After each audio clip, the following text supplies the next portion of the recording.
Hello, welcome back to my channel. I'm back today with week 6 and 7 I think it is of the Handmade challenge by Anne Brookes.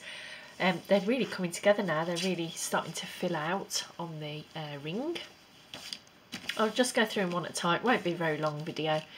This was week 6 and the challenge for this was a bevy of buttons. That's what her challenge was.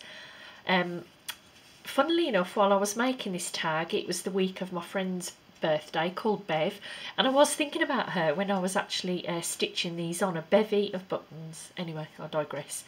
I'm really enjoying this challenge. This was a very easy tag. It was basically just get your buttons and sew them on, just a bevy of buttons.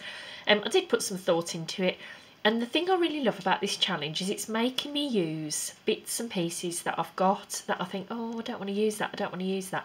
For example, this is off of Fat Quarter, and I bought it when I was in Germany 2 years ago, and I just can't bring myself to use it, which is ridiculous. So I just cut this tiny little piece off, so I felt okay about that. Folded it back over so you couldn't see the bit that I'd cut off, and put it back in my little pile.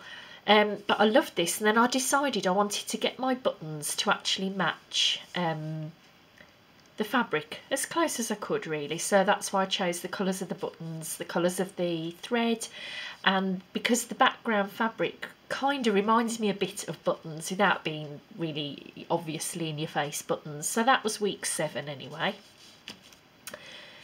Was it week 7? I've forgotten now what I've just said. No, week 6. This was week 7, which was the one from Friday. And the prompt for this week was hexagons.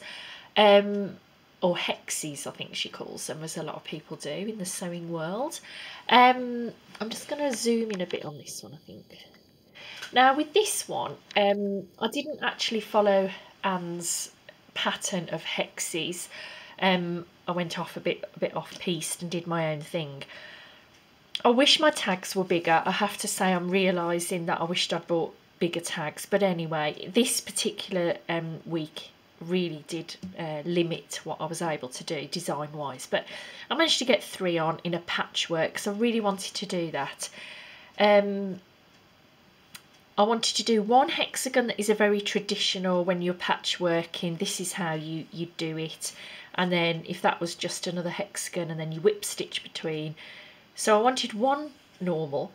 This one was a design I'd seen ages ago. I think it was on Pinterest. And basically it's the hexagon, but you actually, I can't show you here, but instead of using the correct side that you would usually use, you're actually using the underside. You can see it clearly on this one, because basically you fold each side over, tack the corners, and usually that would be your bottom. You wouldn't see that, and this would be the top. But for these, you did it the other way, and you actually used the other side, popped some lace in the what is the middle really, and I just went back to the fly stitch which we were taught a couple of weeks ago with Anne. Just to go around to really keep the actual, you know, little bits down. So that was one. And then this was another idea I'd seen a while ago, where you still use your hexagons the other way up, and you put paper in there. You can't really read mine. I did it in pencil. Maybe I should have done pen, but it is what it is. And I actually had been just writing on a piece of paper, hashtag 52 tag challenge, handmade, Anne Brookes, and then I popped it in the middle of the hexagon, and you can just about see, but it just makes for an intriguing piece, I suppose. Somebody years down the line might think, oh, I wonder what that said. Anyway, so that's what I just did for my Hexies. I'm going on a bit. Anyway, so I shall add those to my ring. I haven't actually written on the back of Hexies yet, but I'm really loving how they're, I'll zoom back out again now a bit. I'm really loving how they're sort of coming together. I don't really plan colour-wise, thinking, oh, what's next on the ring.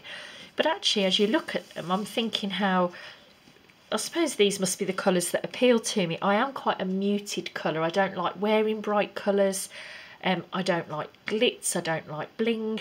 And I'm realising as I sort of look at this now that you can see that come out. So it's very intriguing. I'm loving this challenge, and that's all for now. Thanks for stopping by. Bye bye.